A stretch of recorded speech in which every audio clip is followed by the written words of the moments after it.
Are you listening now? Are you listening? Damn. Hey everybody, it's Joe Hicks and welcome to Your Success. We have a great guest today, a personal friend of mine who is an entrepreneur, an unbelievable entrepreneur at that, 4 companies, and is always looking for more. This is Chuck Page. Chuck, thank you for showing up and Thanks, Joe, giving for me an having me. opportunity to talk to you a little bit about your endeavors. Chuck has been a part of my life for a long time, and I've been very inspired by what he has done over the years and follow him closely. In fact, I use him for a lot of the businesses that we look at Cypress Financial Partners to do operations, look at the numbers, look at the opportunities that are out there. He's phenomenal with numbers and with the ops. So always looking for his advice. But Chuck, tell me and tell everyone a little bit about what you've got going on right now. Tell them a little bit about who you are and what inspires you to do what you do. Okay. Well, again, as Joe said, I am an entrepreneur. I love to own my own businesses. I started off working for a number of different companies. One was owned by my father, who was an entrepreneur. So I kind of got my teeth under him, and he trained me quite well.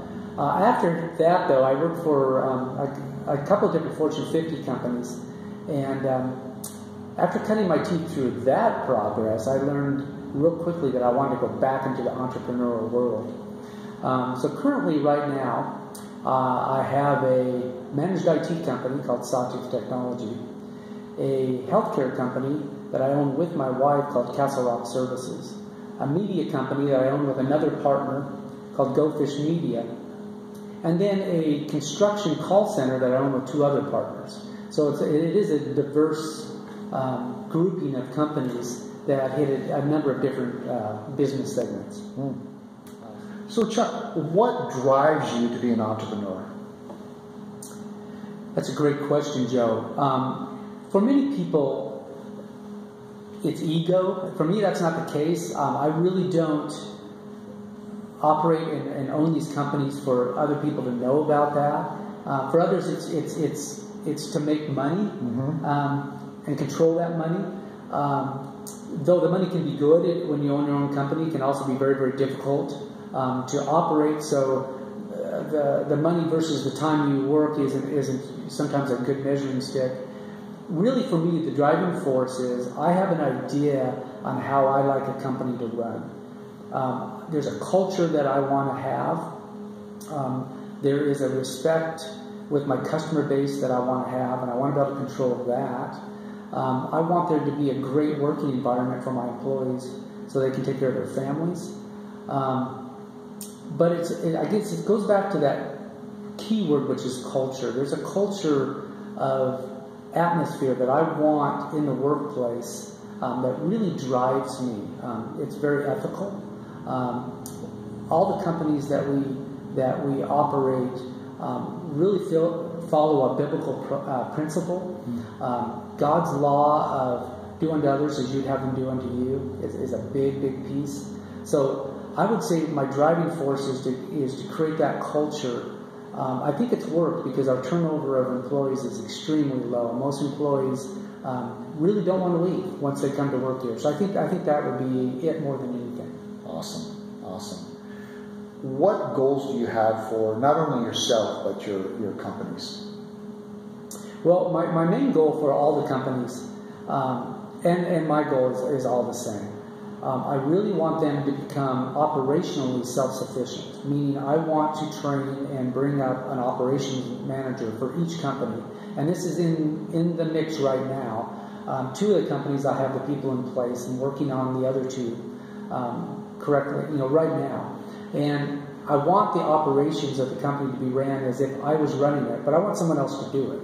I want to take care of the financial side of it and still work on the sales side of it, but work with these operations managers. So there's my goal and the goal of the companies is that they become self-sufficient, that they supply myself and my family with dividend distribution income without me having to take a salary or a payroll hit to the company. Awesome. So being self-sufficient, so your companies can be self-sufficient to provide all the things that you've created, but you don't have to be there. You can be absentees and still get all of the same perks that you had before, but you set up the legacy, you set up the culture as you explained, which is dynamite, but you don't have to be there, work as hard. Correct. And let me add to that. I mean, Warren Buffett says, unless your income is being generated while you sleep, then you will work until you die. And I love that saying by Warren Buffett. I mean, the man knows what he's talking about. So I want operation managers running my companies. I want them to be as efficient as if I was running them. So it takes a lot of hard work to get them ready for that. And I'm in that process. And I'm about 18 months away from that being completed. And at that point, there's going to be more time to do the things that I want to do, which is golf with Joe and get lessons from Joe and do the other things that my wife and I like to do. I'll attest that Chuck is a very hard worker. I don't know how he gets it all done. He's got all the 4 companies. He spends time with me. Okay, Chuck, so as an entrepreneur, what advice would you give to young entrepreneurs that are coming up and getting ready to start a business or buy a business? What is it that you would want them to know so they can sort of bypass some of the pitfalls and stuff like that? What advice would you give to an entrepreneur? Okay. I would say that the greatest piece of advice I can give is develop a plan for success. Now that plan can change over time, and it may even be the wrong plan to start, but develop a plan, and within that plan is a series of attributes that create execution of that plan. Don't just show up for work without one. Don't just show up to your business and go through the motions, hoping that business falls in your lap or good fortune hits your way. It probably won't. You need to have a plan. You need to sit down and structure that plan in writing and then execute that plan. And when that plan you find to be not working as well as you want, you can tweak it and change it. But execute the plan. It has to be very, very